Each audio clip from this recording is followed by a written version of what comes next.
Short and sweet way में। तो आप चलिए देखते हैं इनकैप्सुलेशन इनहेरिटेंस क्या है। इनकैप्सुलेशन जैसे कि आप जानते हैं ऊप्स का प्रिंसिपल है, इनहेरिटेंस ऊप्स का प्रिंसिपल है। और इनकैप्सुलेशन की डेफिनेशन क्या है? Wrapping of data and function together into a single unit. हम डाटा और फंक्शन को एक ही यूनिट में बांध रहे हैं। वो यूनिट क्या है? क्लास। तो कैसे बांध रहे हैं उसके पहले ये देख लेते हैं कि विजिबिलिटी मोड्स क्या है।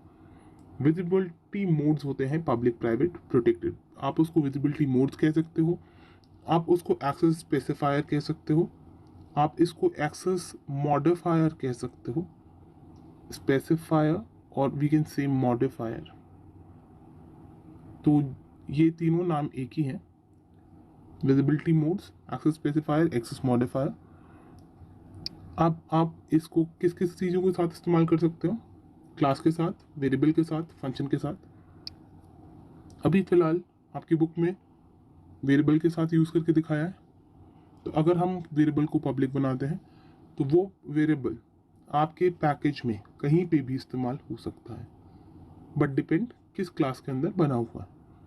आपको बस उस क्लास की परमिशन लेनी है, बाकी कुछ नहीं करना। परमिशन कैसे लेते हैं? क्लास का ऑब्जेक्ट बना के। क्यों? क्योंकि वो एक नॉन स्टैटिक वेरिएबल है, तो आपको क्लास का ऑब्जेक्ट बना के उसकी परमिशन लेनी पड़ेगी। तो चलिए, हमने क्लास बनाई, पब्लिक वेरिएबल्स बनाए, एक फंक्शन बनाया जिसमें उस दो वेरिएबल्स को ऐड करके तीसरे में स्टोर किया है और एक में उस तीसरे वेरिएबल को डिस्प्ले करा है। तो देखिए, एक और क्लास बनाई, उसके मेन फंक्शन में इस क्लास का ऑब्जेक्ट बनाया। हम बेसिकली क्या कर रहे हैं? इस क्लास को इसमें यूज़ करने की कोशिश कर रहे हैं, बट क्लास को यूज़ नहीं कर रहे हैं। एग्जैक्टली हम क्या कर रहे हैं? इसके वेरिएबल्स का इस्तेमाल कर रहे हैं अपने तरीके से। कैसे? हम इसमें अपनी वैल्यूज़ डालना चाहते हैं। ये वेरिएबल्स इसके हैं, बट यहाँ से हम अपनी वैल्यूज़ इसमें स्टोर कराना चाहते हैं। तो ob.x और आप देखें ob.y लिखने से आप 15 और 18 स्टोर कर सकते हैं। क्यों?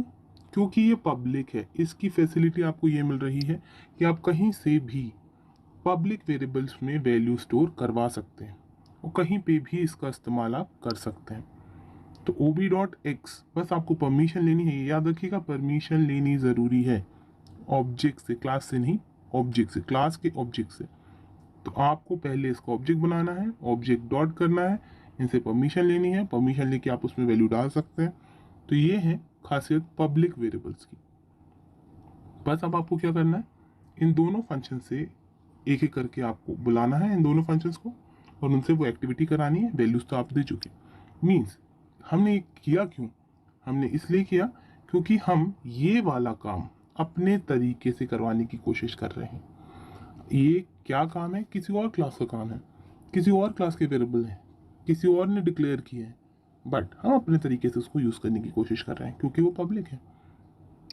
अब आप देखिए, अगर वो पब्लिक ना होते, अभी फ़िलहाल तो देखिए कि हमने एक क्लास का इस्तेमाल दूसरी क्लास में किया है, तो देखिए इस तरीके से कुछ क्रिएट हो जाता है डॉट करके कि आप इस क्लास में इस क्लास को रेफर कर रहे हैं। और चला के दिखाया तो दिखा आपको कि 33 आंसर भी आ गया, सम ऑफ टू नंबर्स, कुछ इशू नहीं हुआ, चल गया है। अब यहाँ देखिए, अगर वही वेरिएबल प्राइवेट होते तो क्या होता? फिर तो प्राइवेट का तो आप समझते ही हैं कि उसका इस्तेमाल आप कहीं और नहीं कर सकते। आप उसकी क्लास के अंदर ही उस वेरिएबल का इस्तेमाल कर सकते हैं। तो एक्स वाई जेड तो प्राइवेट हो गए, पहले वो पब्लिक थे, इस कारण यहाँ पे एक्सेस हो जाते थे ob.x या ob.y करने से। बट अब आप ऐसा नहीं कर सकते क्योंकि वो प्राइवेट है। अगर आप करेंगे तो एरर आएगी क्योंकि आप प्राइवेट वेरिएबल एक्सेस नहीं कर सकते। तो अब हम क्या करेंगे? तो अब हम उनको वैल्यूज़ नहीं दे सकते क्योंकि हम उसको डायरेक्टली टच नहीं कर सकते। तो हम टच ज़रूर कर सकते हैं पर डायरेक्टली नहीं, तो इनडायरेक्टली टच करेंगे। इनडायरेक्टली कैसे टच करेंगे? तो देखिए, एक और फंक्शन बना दिया, गेट वैल्यू। यहाँ गेट वैल्यू करके एक फंक्शन बना दिया जिसमें एक्स वाई को वैल्यू दे दी है। बाकी फंक्शंस वैसे ही हैं, ऐड किया, डिस्प्ले किया, नो इश्यूज। तो यहाँ से हमने दूसरी क्लास से ऑब्जेक्ट बनाया, ऑब्जेक्ट बना के गेट वैल्यू किया। गेट वैल्यू जब हमने यहाँ से किया तो हमने exactly value the but touch भी किया, वैल्यू भी दी, बट खुद की नहीं, जो उस क्लास ने दी है, क्योंकि उस वही क्लास उस वेरिएबल को टच कर सकता है तो वही वैल्यू दे सकता है। आपको ये याद रखना है। ये हो गया, वैल्यू चली गई, आपने ऐड किया, आपने डिस्प्ले किया, बट आपने डायरेक्टली टच नहीं किया, आपने इनडायरेक्टली टच किया। कैसे इनडायरेक्टली टच किया? क्योंकि आपके पास एक पब्लिक फंक्शन था और वो पब्लिक फंक्शन उन वेरिएबल को टच करके वैल्यू दे रहा था, इसलिए आपने टच किया बट इनडायरेक्टली टच किया।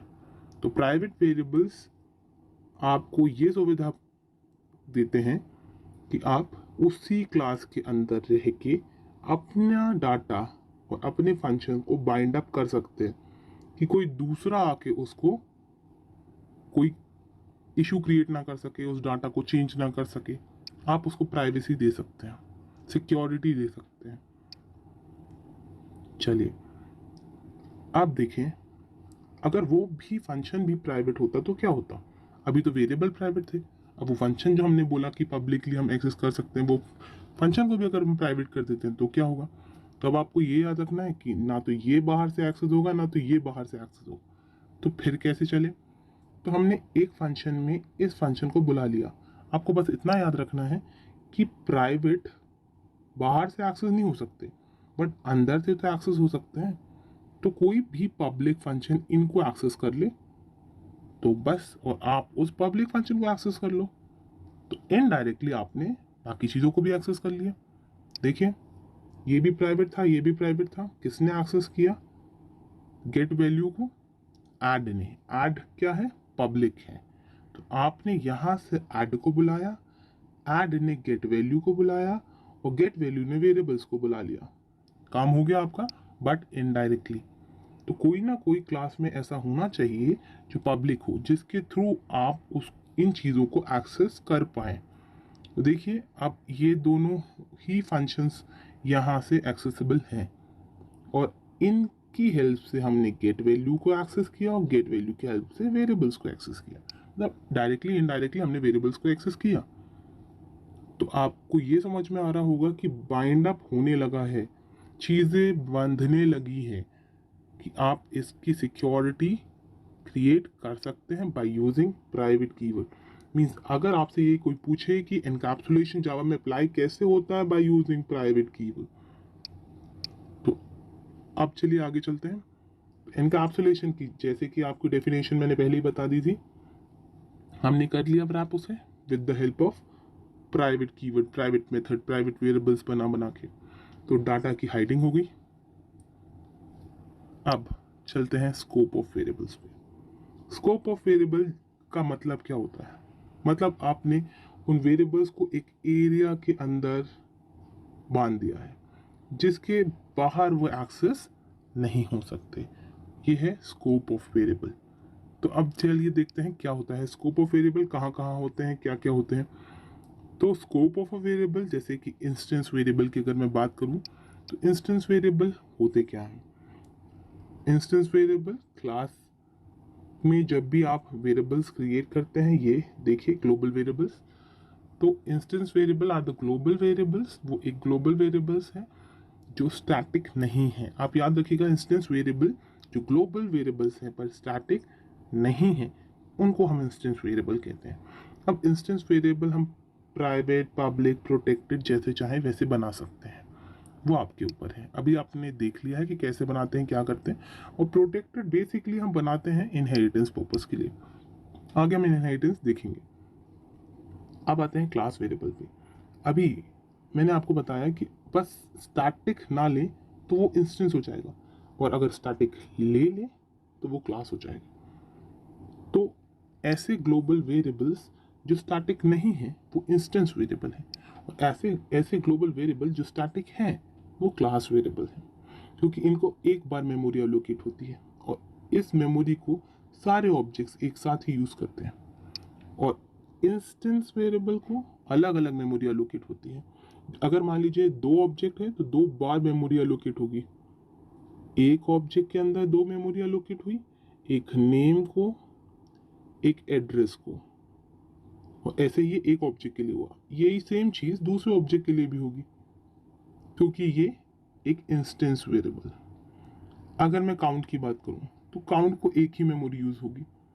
तो ये ऑब्जेक्ट नंबर 1 ने यूज करी और ये ऑब्जेक्ट नंबर 2 ने यूज करी, बट जो काउंट है वो दोनों ही ऑब्जेक्ट यूज कर सकते हैं क्योंकि ये कॉमन मेमोरी है। तो क्लास वेरिएबल जितने भी होते हैं कॉमन मेमोरी रखते हैं, बस आपको इतना याद रखना है। तो चलिए इंस्टेंस वेरिएबल आप देख लीजिए। Instance variable are having individual copies of, जितने भी ऑब्जेक्ट बनते हैं उनकी इंडिविजुअल कॉपी होती है, और यहाँ पे आप देख सकते हैं कॉमन होता है। ये स्टैटिक, आप instance variable declare without static, और ये आप देख सकते हैं स्टैटिक के साथ ही होता है। यहाँ आप जब भी इसको यूज करेंगे, क्योंकि ये इंस्टेंस वेरिएबल है तो ऑब्जेक्ट के नाम से यूज होंगे, और ये क्योंकि क्लास वेरिएबल है इसीलिए क्लास के नाम के साथ यूज होंगे। जैसे कि क्लास का नाम है सम और उसका ऑब्जेक्ट है ओबी, तो अगर आप इंस्टेंस वेरिएबल यूज कर रहे हैं तो आपको याद रखना है कि आप ओबी डॉट लिखेंगे, और आप अगर क्लास वेरिएबल यूज कर रहे हैं तो आपको याद रखना है आप सम डॉट लिखेंगे। ठीक है, अब चलिए लोकल वेरिएबल्स देखते हैं। लोकल वेरिएबल्स बेसिकली हम जब भी कोई फंक्शन के अंदर, कोई फॉर लूप के अंदर हम ऐसे वेरिएबल्स लिखते हैं उनको हम लोकल वेरिएबल्स कहते हैं। लोकल वेरिएबल जिसका स्कोप सिर्फ उसके कर्ली ब्रेसेस के अंदर ही होता है। जैसे